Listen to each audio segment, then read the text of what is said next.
அஸ்ஸலாமுஅலைக்கும். இன்னும் ஒரே ஒரு நோம்பு தான் பேலன்ஸ் இருக்குது. ஸோ லாஸ்ட் இஃப்தாருக்கு சூப்பராக செய்யக்கூடிய ஒரு கிறிஸ்பியான ஸ்நாக்ஸ் ரெசிபி தான் இன்றைக்கி நான் கொண்டு வந்திருக்கேன். சீஸி வெஜ் ஸ்ப்ரிங் ரோல் எப்படி பண்ணுறதுன்னா இன்றைக்கி வீடியோவில் பார்க்க போகிறோம். வாங்க வீடியோக்குள்ளே போகலாம்.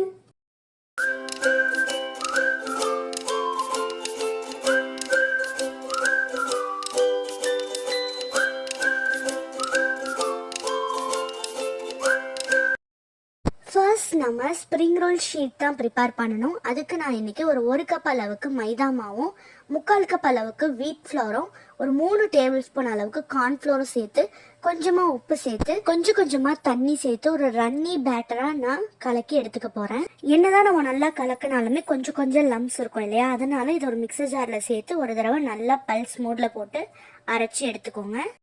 அரைச்ச இந்த பேட்டரை ஒரு ஃபில்டர் வச்சு நல்லா ஃபில்டர் பண்ணி கொஞ்சம் கூட லம்ஸ் இல்லாமல் எடுத்து வச்சுக்கோங்க. கன்சிஸ்டன்சி இந்த அளவுக்கு ஒரு ரன்னி பேட்டராக இருக்கணும். ஒரு பெரிய பேனில் ஒரு பாதி அளவு தண்ணி வச்சு அதை ஆல்ரெடி ஸ்டவ்வில் நான் கொதிக்க வச்சுட்டேன். இப்போது ஒரு நான்ஸ்டிக் பேனில் நம்ம ரெடி பண்ண பேட்டரை கொஞ்சமாக ஊற்றி அதை எங்கே பார்த்தாலுமே நல்லா ஸ்ப்ரெட் பண்ணிவிட்டு எக்ஸஸாக உள்ள மாவை மறுபடியுமே அதே பேட்டர் இருக்கிற பேனில் ஊற்றிட்டு இப்போ நம்ம அந்த பேனை அப்படியே அந்த கடாய் மேலே வைக்க வேண்டியது தான். மீடியம் ஃப்ளேமில் 30 செகண்ட்ஸ் இந்த மாதிரி ஸ்டீமாக விட்டு எடுத்தீங்கன்னா நமக்கு சூப்பரான ஸ்ப்ரிங் ரோல் ஷீட் நமக்கு ரெடி ஆகிடும். இதை நான்ஸ்டிக் பேனில் பண்ணால் மட்டும்தான் வரும். சைட்ஸ் எல்லாம் கொஞ்சமாக நம்மளோட அந்த கரண்டியை வச்சு லைட்டாக எடுத்து விட்டுட்டு அதுக்கப்புறம் நீங்கள் கையால் எடுத்தாலே ஈஸியாக வந்துடும்.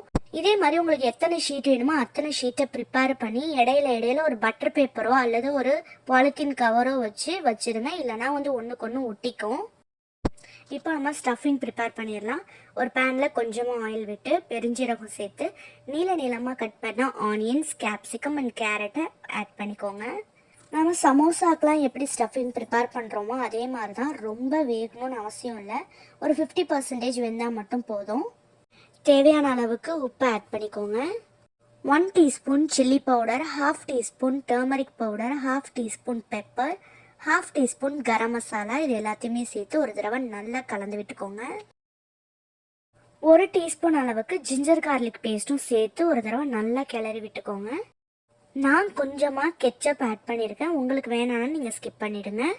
இப்போ ஃபைனலாக இதில் நான் கொஞ்சமாக கிரேட்டட் சீஸ் ஆட் பண்ணியிருக்கேன். ஒரு கைப்பிடி அளவுக்கு ஆட் பண்ணியிருக்கேன்.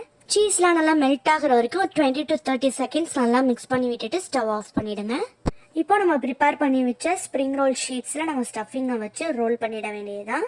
ஷீட்டோட பாட்டம் சைடில் கொஞ்சமாக ஸ்டஃபிங் வச்சு அதுக்கு மேலே இன்னும் கொஞ்சம் சீஸ் சேர்த்து அடியிலேருந்து கொஞ்சமாக ரோல் பண்ண ஆரம்பிங்க. உங்களோட ஷீட் சைஸை பொறுத்து நீங்கள் எத்தனை ரோல் வேணாலும் பண்ணிக்கலாம். சைட்ஸ்லேயும் டாப்லேயும் நம்ம ஆல்ரெடி ரெடி பண்ணி வச்ச பேட்டர் இருக்கு இல்லையா, அதுலேயே கொஞ்சமாக எடுத்து ப்ரஷ் பண்ணி விட்டு மடக்கி விட்டிங்கன்னா நல்லாவே சீல் ஆகிடும். ஸ்ப்ரிங் ரோல் ஷீட் சில பேர் சமோசா ஷீட் மாதிரியே பண்ணுவாங்க. மாவை நல்லா நீட் பண்ணி மெல்லிஸாக திரட்டி அந்த மாதிரி பண்ணுவாங்க. அப்படியும் பண்ணிக்கலாம். இந்த மாதிரி பண்ணுறப்போ இன்னுமுமே நல்லா கிறிஸ்பியாக வரும் நம்மளோட ஸ்ப்ரிங் ரோல்ஸ்.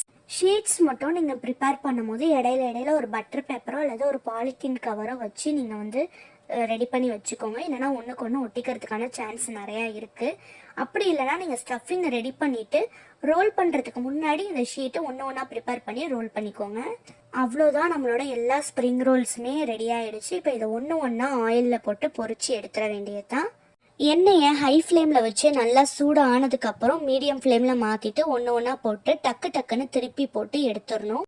நம்மளோட spring roll sheet already steam ஆனதுனால சீக்கிரமே கரிஞ்சிறதுக்கான சான்ஸ் அதிகமாக இருக்குது. அதனால் சீக்கிரம் திருப்பி போட்டு எடுத்துட வேண்டியது தான். நல்ல ஒரு கோல்டன் ப்ரௌன் வந்ததுக்கப்புறம் நம்ம எடுத்துட வேண்டியது தான்.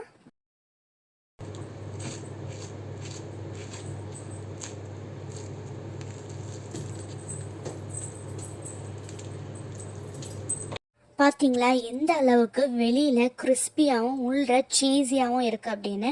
அப்புறம் இதில் இன்னொரு முக்கியமான விஷயம், நீங்கள் சாப்பிட்றதுக்கு ஒரு 5 மினிட்ஸ்க்கு முன்னாடி இதை நீங்கள் பொரிச்சிங்க அப்படின்னா தான் உள்ள நல்லா சீஸியாக இருக்கும். ஸோ இந்த ரெசிபியை நீங்கள் வீட்டில் கண்டிப்பாக ட்ரை பண்ணி பார்த்துட்டு எப்படி இருந்துச்சு அப்படின்னு எனக்கு கமெண்ட் பண்ணிவிடுங்க. நெக்ஸ்ட் இதே மாதிரி ஒரு அல்டிமேட் ரெசிபியோட உங்களை நான் மீட் பண்ணுறேன். Until then